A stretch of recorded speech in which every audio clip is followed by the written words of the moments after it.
Good morning. So keep praying for your pastor.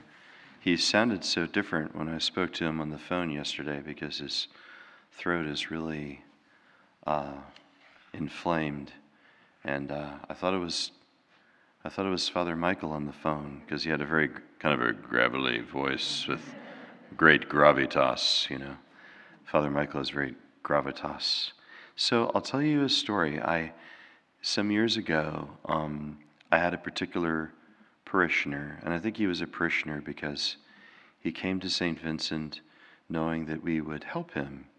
And so, and he asked staff members to help him and asked me to help him. And I think we helped him about 227 and a half times with paying bills. And I'm kind of a soft touch, so I almost find it impossible to say no. In fact, I know my dad's father would never say no. He found other words. He would never use the word no. At the office, one of his co-workers wanted to paint the office a yellow color, and they said, "Al, should we paint this yellow? What do you think of yellow?" "Yes, that sounds like a wonderful idea. I think beige is better." The word no was not used. So we've never learned how to use the word no. So I was always saying yes to this fellow. And finally I had it, because after 227 and a half times, I don't know what the half time was, but in the 227 times, I had it. And I had a call. I was up in Blue Ridge. I had a call from my business manager, and she's excellent. She said, "Father, he's asking for us to pay a bill again. What do you want me to do?" I said, "I've had it. And don't pay the bill. I'm going to pray." Like the mean old pastor, like, "Don't give him a dime. I've got to pray." So I said, "No, don't do anything." So I sat down and I opened up the psalm. The psalm started this way: "You shall not turn your back on a neighbor in need." Well, you have got to be kidding me. Called her back. "All right, pay the bill." He finally married a rich lady. We haven't heard from him since. Anyway, I think that's probably enough. We always have to say yes. And at the end of my life, I would much rather have Jesus look at me and say, "Boy, are you a patsy? Like, you're not very bright, are you, Adrian?" Than have him say, "You were mean. You're mean. You don't have any generosity in your heart." I don't want to hear that. And the other thing we have to be generous with, not only our resources, but our time. On our gravestones, do we want it to say, "He or she was on time for everything"? Or should the gravestone say, "He or she had time for everyone"? Time for everyone. And God will test you. If you decide, make a resolution today to be more generous. And this is not a money talk. I'm just talking in general. Be more generous today. Within 24 hours, I would put it to you, I bet, I'm not a betting man, I bet the Lord will test you. I remember when I was starting out my ministry at St. Catherine's, I had just given a talk on how I would always hear people's confessions, no matter what, right? Except during Mass.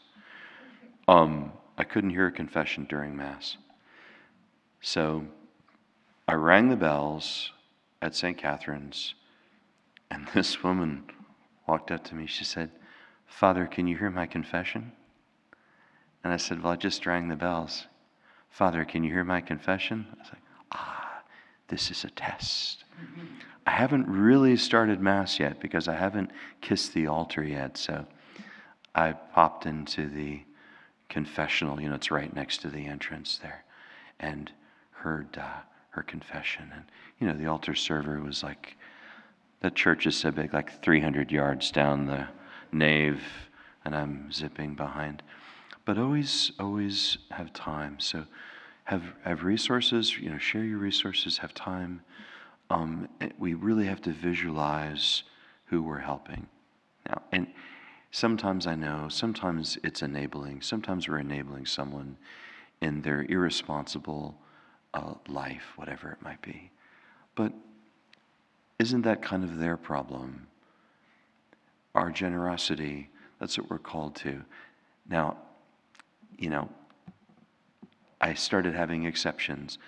Like the guy on the side of the road who has the sign. And can you help me financially?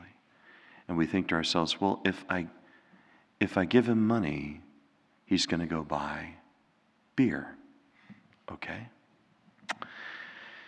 Do you know the Franciscans used to, when they went around in New York in the Bowery, they used to hand out food, but they would also give all of the homeless people who wanted it 1 can of beer to keep them from going into delirium tremens. Because if you stop someone cold turkey and they don't have medical treatment, they can die. It's interesting, isn't it? That's the way they used to wean people off of alcohol, is in a controlled environment, taper it down, and finally it was down to a can of beer, then half a can of beer, then a few ounces, then nothing. But they say, we're not in the judgment business. Are we enabling? We may be preventing this man from going into the DTs. Interesting, that approach. So we always have to, and sometimes we can tell right away if we're being taken for a ride or had by someone. But again, that's their problem. We should always approach things with a generous heart. There's certain circumstances where we shouldn't stop, we shouldn't engage because it may be imprudent, maybe we're unsafe in that circumstance.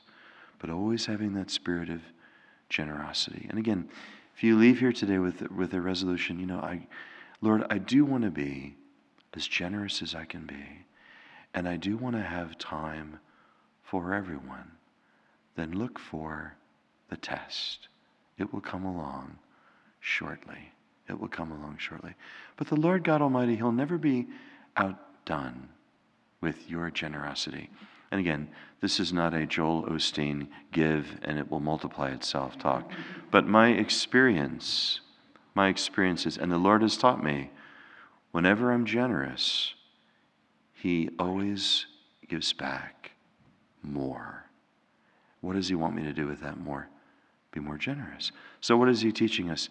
He's increasing our capacity to love by increasing our capacity to express that love. And the final story, we had a fellow up at St. Vincent's that needed, it's the parish south of here.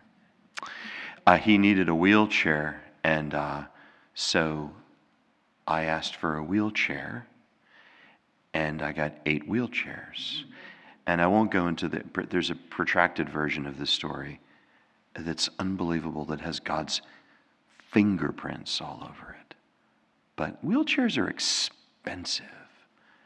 I asked for 1, and I got 8.